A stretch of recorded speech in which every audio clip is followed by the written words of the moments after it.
All right, let's break down automated trading. It's basically a super fast digital assembly line for the market. Okay, here's the blueprint. You've got your broker, your code, and your strategy. Let's follow the data flow. First up, data. Your code is constantly grabbing prices and indicators right from your broker's feed. Your code is always watching that data. It's on the hunt for the exact conditions you've programmed. And boom, when the rules match, a trade signal is generated. It's instant, automatic, and totally unemotional. So that signal becomes an order. It's shot over to your broker through an API in just milliseconds.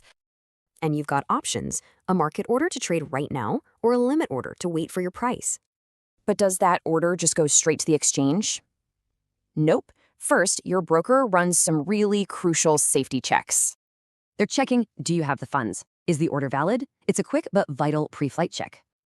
Once it's validated, the order zips over to the exchange. This is where the trade actually happens. But the job's not done. After the trade, your system gets constant updates. It's all one big feedback loop. This feedback is key. It updates your positions, tracks P&L, and even manages risk, all on its own.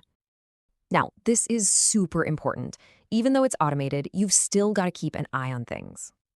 And that really gets to the heart of it. Automation handles execution, but you're still responsible. So what will you automate first?